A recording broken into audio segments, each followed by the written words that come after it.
মালাকুল মৌত। মৌত কত ভয়ঙ্কর জিনিস তা নিয়ে আমাদের কারি সাহেব আলোচনা করলেন। একটু মন দিয়ে শুনেন, শুনলে বুঝতে পারবেন যে মরণ কাকে বলে।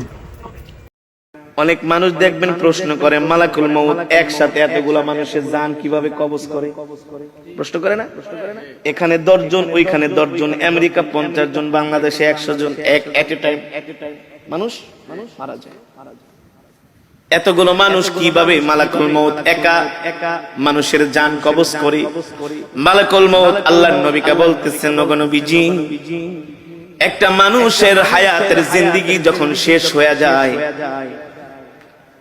আল্লাহ তাআলার আরশে আজিমে একটা গাছ আছে, ওই গাছের সাথে এক পাতা আছে, প্রত্যেকটা পাতায় পাতায় এক একটা মানুষের হায়াতের জিন্দেগি লেখা থাকে। যখন তার হায়াতের জিন্দেগির শেষ হয়ে যায়, 40 দিন বাকি থাকে,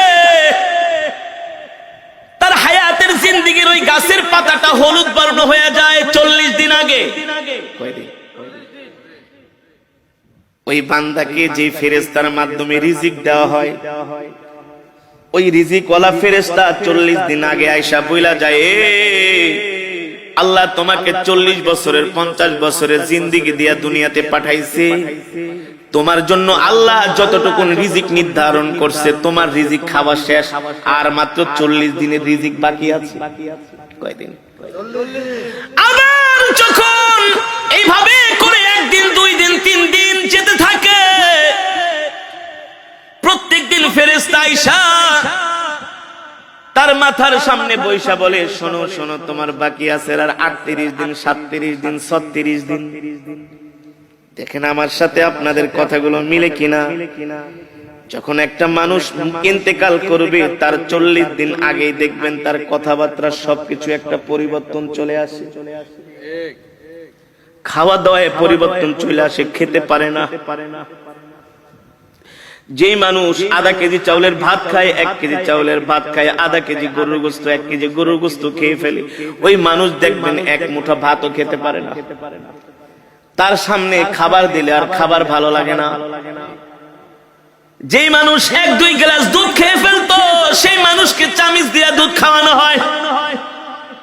যে মানুষ 1-2 হালি কমলা খেয়ে ফেলতো, তাকে একটা কমলার খোসা মুখে নিয়ে একটু রস খাওয়ানো হয়। কারণ কি রে ভাই, কারণ কি? আল্লাহর নবী বলেন, আল্লাহ তাআলা তার জন্য যতটুকু রিজিক নির্ধারণ করেছিলেন, তার রিজিক শেষ, বাজেটে আর তার রিজিক নাই। আর মালাকুল মউত আয়েশা বলে, শোন, তোর বাকি আছে আর মাত্র 3 দিন। 40 দিনের থেকে কয়দিন? দেখবেন একটা মানুষ মৃত্যুর 3 দিন আগে তার কথাবার্তা আরো চেঞ্জ হয়ে যায়। আত্মীয় স্বজনকে দেখলেই তাকায় থাকে, এক পলকে তাকায় থাকে, দোকানের দিকে যে তাকায় থাকে, বাড়ির দিকে যায় তাকায় থাকে, সম্পদের দিকে যায় তাকায় থাকে। কারণ আস্তে আস্তে পৃথিবী তাকে ছেড়ে দিতেছে। আল্লাহ আল্লাহ,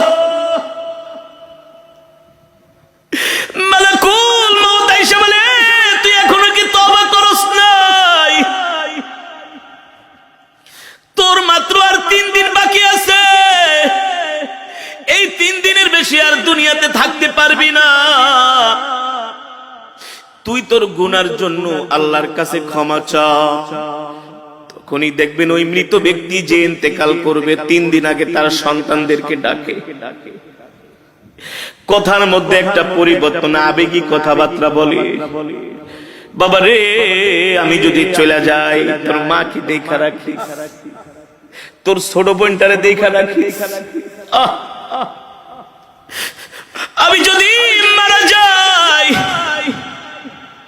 আমার ছোট ছেলেটারে তোরা কষ্ট দিস না। বলে কি বলে না? আস্তে আস্তে করে একটা পরিবর্তন চলে আসে, তার একেবারে খাওয়া দাওয়া বন্ধ হয়ে যায়। শরীরের নার্ভ গুলো, শরীরের পার্টস গুলো আর আগের মতো কাজ করে না। কারণ সে মৃত্যুর জন্য তৈয়ার হচ্ছে। যখন তার হায়াতের জিন্দেগির পাতাটা একেবারে হলুদ বর্ণ হয়ে যায়, আর মালাকুল মউত আইসা তার সামনে হাজির হয়ে যায়। যদি নেককার হয় স্ত্রীকে বলে আমাকে কালেমা শরীফের তালকিন দাও। যে নেককার হবে মুমিন হবে, আল্লাহর নবী বলেন নেককার মুমিন মৃত্যুর আগে সে জানতে পারে। এই কারণে সন্তানদেরকে বলে ওই জায়গায় আমাকে কবর দিবা, ওই জায়গাটার মধ্যে আমার জন্য কবর খুঁজা রাখবা। আর শোনো শোনো, আমার মৃত্যুর পরে বেশি দেরি করবা না, তাড়াতাড়ি আমাকে কবরে ঢুকাই দিবা। আমার মৃত্যুর পরে আমার জন্য কান্না করবা না, কান্না করবা না। যদি আমি সন্ধ্যায় মারা যাই, এশারের আগে আমাকে কবর দিয়া দিবা। এভাবে নসিহত করে, নসিহত ওসিয়ত করে। কারণ কি? কারণ কি? আল্লাহ নবী সরকারে দো আলম বলেন নেককার ব্যক্তির মৃত্যুর আগে সে সব জানতে পারে, সব দেখতে পায়। এ কারণে একজন জান্নাতি মানুষ সব সময় মৃত্যুর জন্য তৈয়ার থাকে, প্রস্তুত থাকে। ঠিক কিনা বলেন? কেমন তৈয়ার, কেমন প্রস্তুত? তার নখগুলো কাইটা রাখে, তার চুলগুলো কাইটা রাখে, তার লোমগুলো কাইটা রাখে, ওযু অবস্থায় থাকে। যে কোনো সময় মালাকুল মউত তাকে পাকড়াও করতে পারে। ঠিক কিনা বলেন? আল্লাহর নবী সরকার দো আলমের ইন্তেকালের আগে আল্লাহর নবী আম্মা জান আয়েশাকে বলে, আয়েশা রে আমার মিসওয়াকটা দাও। আম্মা জান আয়েশা বলে, আমি আল্লাহর নবীর হাতে মিসওয়াক দিলাম। আল্লাহর নবী সুন্দর করে মিসওয়াক করতেছেন। মিসওয়াক করার পরে উত্তম রূপে আল্লাহর নবী ওযু করলেন। আমি জিজ্ঞেস করলাম, ও প্রাণের স্বামী আল্লাহর নবী, আপনি এত সুন্দর করে মিসওয়াক করতেছেন, ওযু করতেছেন, কারণ কি? আল্লাহর নবী বলে, এ আয়েশা, একটু পরে আমার জান কবজ করার জন্য মালাকুল মউত আমার বাড়িতে হাজির হবে।